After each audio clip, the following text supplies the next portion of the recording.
Shalom saudara yang dikasihi Tuhan, selamat pagi. Senang dan bahagia rasanya karena masih bisa menyapa saudara di pagi yang indah ini. Doa dan harapan saya bahwa saudara semua dalam keadaan sehat, dalam keadaan baik, penuh dengan sukacita diberkati Tuhan untuk sepanjang hari ini. Saudaraku yang dikasihi Tuhan, pagi ini kita kembali akan menikmati persekutuan dengan Tuhan. Namun sebelumnya mari kita merendahkan diri terlebih dahulu di hadapan Tuhan.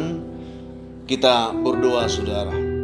Bapa di surga, terima kasih untuk kebaikan-Mu, kasih-Mu dan kesetiaan Tuhan yang telah memimpin menyertai kami sepanjang malam, juga sudah menganugerahkan kepada kami hari baru pagi ini. Berkati dan pimpinlah kami oleh Roh Kudus-Mu sehingga kami boleh berjalan dalam kemenangan Kristus di sepanjang hari ini. Dalam nama Tuhan Yesus kami berdoa. Amin. Saudara yang dikasihi Tuhan, firman Tuhan yang menjadi renungan kita pada pagi hari ini, saya siapkan satu ayat dari kitab Mazmur 103 ayat yang ke-13. Demikian bunyi firman Tuhan di sana.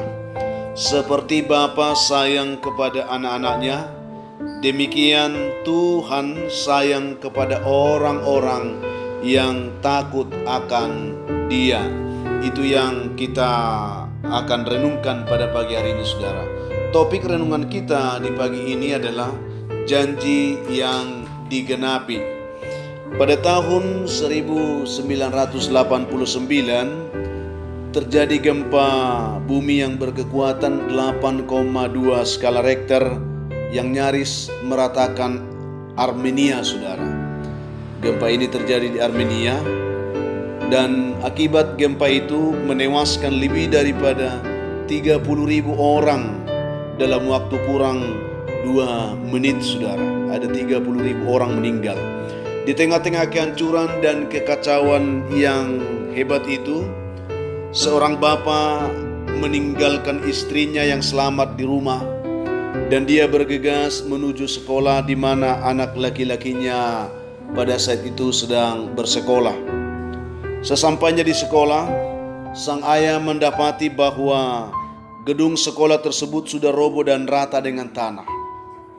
Dan air matanya pun tidak terbendung. Dia menangis dengan begitu keras. Dan ia teringat saudara akan janjinya yang selalu ia ucapkan kepada anak laki-lakinya itu. Dia selalu berkata bahwa apapun yang terjadi, Ayah akan selalu berada bersamamu. Itu yang selalu dijanjikan oleh ayahnya ini kepada anaknya tersebut. Lalu ia memandang timbunan puing-puing sekolah itu. Nampaknya sepertinya tidak ada harapan saudara. Namun bapak tersebut tidak dapat melupakan janjinya itu kepada putranya tersebut. Sehingga ia mulai memusatkan perhatiannya pada tempat di mana ia mengantar anaknya setiap hari dan mengingat-ingat ruangan anaknya yang ada di sudut kanan belakang dari bangunan itu. Lalu ia pun bergegas ke sana dan dia mulai menggali, menembus reruntuhan itu saudara. Lalu sewaktu ia menggali sendirian, ada banyak orang tua yang lain juga datang dengan hati yang remuk redam. Mereka juga menangis, meratap, dan menekan dada, pilu melihat keadaan putra-putri mereka yang tertimbun oleh bangunan sekolah tersebut. Lalu kemudian para orang tua yang lain dengan maksud baik mereka mencoba untuk menarik laki-laki itu dari gundukan puing sekolah itu dan berkata kepadanya, "Sudahlah Pak, sudah terlambat. Apa boleh buat, mereka itu pasti sudah mati. Kamu tidak dapat menolong mereka. Mari kita pulanglah. Biarkan tim penolong yang akan mengerjakannya." Lalu ayah itu berkata saudara. Lalu dia katakan, "Kalian ini hanya mau menegur saja, melihat-lihat saja, atau mau membantu saya?" Demikian dikatakan saudara. Akhirnya semua orang pulang, tetapi ayah ini, laki-laki ini tetap di situ, mengangkat satu demi satu puing-puing bangunan itu saudara. Lalu Petugas pasukan pemadam kebakaran juga muncul dan mencoba menarik sang pria itu, dan dikatakan, "Apa, pulang saja, biarkan kami mengerjakan semua pekerjaan ini." Tetapi kembali laki-laki itu berkata, "Kamu ini hanya menonton, hanya menegur, atau ingin juga ikut membantu saya?" Dia katakan. Dia tidak mau pulang dan terus mengerjakan pekerjaan itu, mengangkat satu demi satu puing-puing reruntuhan itu, saudara. Lalu tidak berapa lama, saudara, ada banyak lagi yang datang untuk mengajak supaya ayah ini, laki-laki ini pulang saja, karena itu pekerjaan yang sia-sia. Dengan penuh semangat, saudara, dia tidak menghiraukan semua ajakan, bujukan itu supaya dia meninggalkan tempat itu. Tetapi dia semakin bersemangat, dan dengan keberanian sang ayah itu terus menggali walau sendirian, saudara. Karena pikirnya dia harus tahu dengan mata kepalanya sendiri, hidup atau matikah anak laki-lakiku itu. Dia mau pastikan seperti apa keadaan anaknya itu, saudara. Lalu ia menggali selama 8 jam, belum terjadi apa-apa. 12 jam belum dapat apa-apa. 24 jam juga belum menemukan apa-apa. 36 jam juga belum menemukan apa-apa. Tetapi dia tidak mengenal lelah. Dia terus berusaha. Kemudian pada jam ke-38, saudara, dia membongkar sebuah bongkahan besar, dan tiba-tiba dia mendengar suara putranya di bawah bongkahan itu. Lalu sang ayah berteriak, memanggil anaknya. Dia katakan, "Nando," dia katakan, saudara.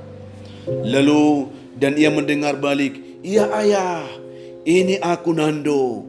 Lalu ayahnya itu dengan begitu bersemangat, dengan begitu riang, mengangkat sedikit demi sedikit bongkahan itu, dan dia katakan, "Aku memberitahu kepada mereka, ayah, kami di sini ada sekitar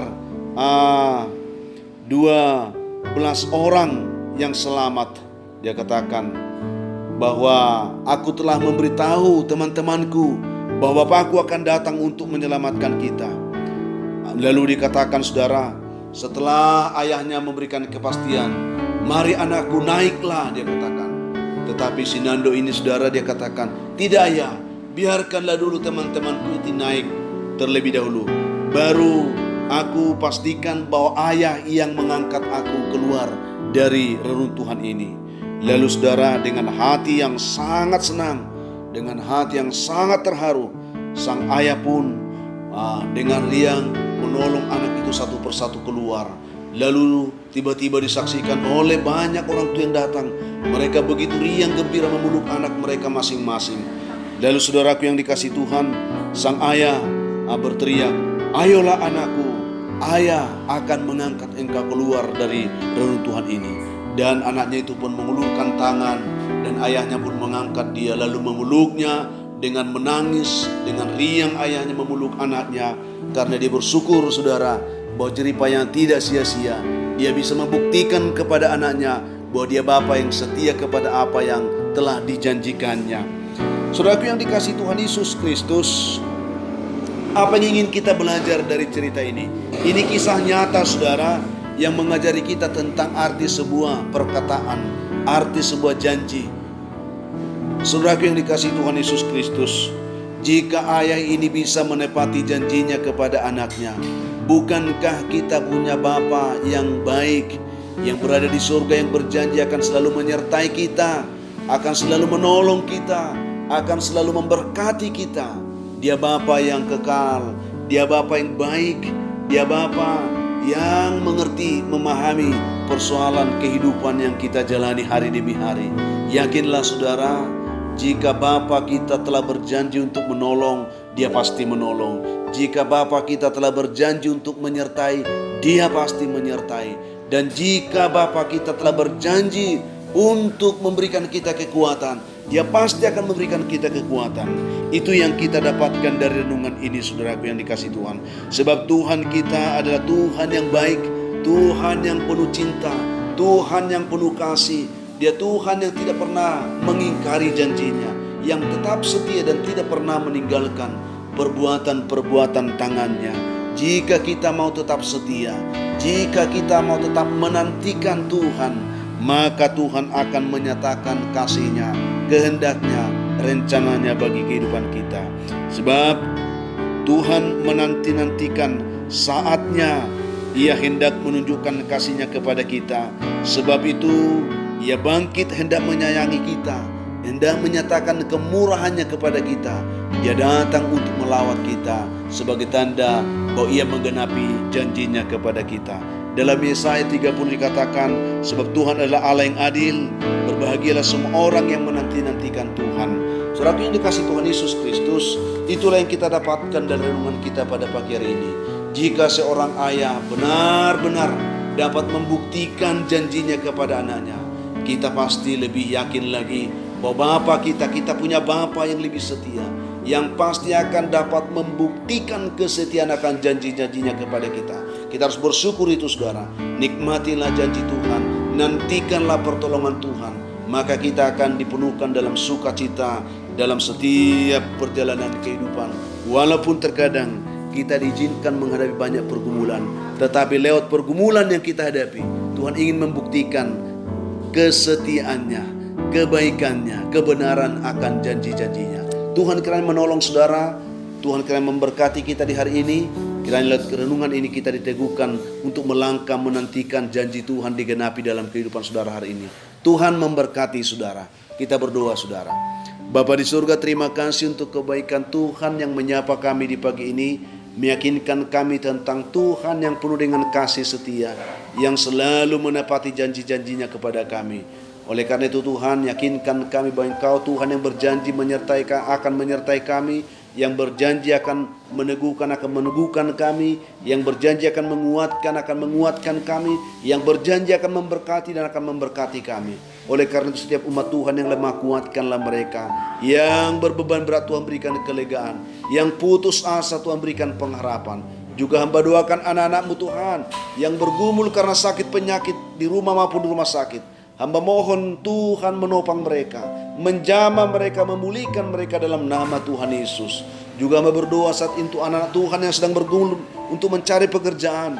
Tuhan membukakan lapangan pekerjaan yang baik bagi anak-anak-Mu hari ini. Juga yang sedang bergumul mencari jodoh, Tuhan menyiapkan jodoh mereka. Yang mengharapkan keturunan, Tuhan berkati buah kandungan mereka. Anak-anak kami yang sedang bergumul dalam pendidikan, biarlah Tuhan senantiasa menyertai dan memberikan anak-anak kami tetap semangat belajar. Juga hamba-hambamu, umatmu dimanapun yang mendengarkan renungan doa ini, yang sungguh-sungguh menantikan Tuhan, mengharapkan pertolongan Tuhan, hamba doakan mereka dalam nama Tuhan Yesus, biarlah mereka boleh diberkati saat ini. Terpujilah Tuhan, dalam nama Yesus kami berdoa, amin. Saudaraku yang dikasihi Tuhan, apapun keadaan hidup yang mungkin saudara akan hadapi hari ini, saya hanya ingin berpesan, tetaplah semangat, jadilah kuat dalam Tuhan, bersukacitalah senantiasa dan mengucap syukurlah atas segala sesuatu. Karena itu pasti dikehendaki Tuhan dari kehidupan saudara. Dan kalau saudara mempunyai beban, pergumulan hidup yang berat, dan saudara rindu didoakan, hubungi kami saudara di nomor telepon yang tertera di layar saudara. Kami siap membantu, mendukung saudara dalam doa. Dan kami juga berharap bahwa saudara akan juga membantu kami untuk selalu membagikan, men-share renungan ini, sehingga ada banyak orang yang bisa menonton dan mereka juga boleh diberkati Tuhan seperti saudara pagi hari ini. Akhirnya saya Pendeta Linti Dongoran, Pendeta GKP Jemaat Khusus Horisan Medan, menyampaikan sampai jumpa di kesempatan lain saudara. Tuhan memberkati saudara. Shalom.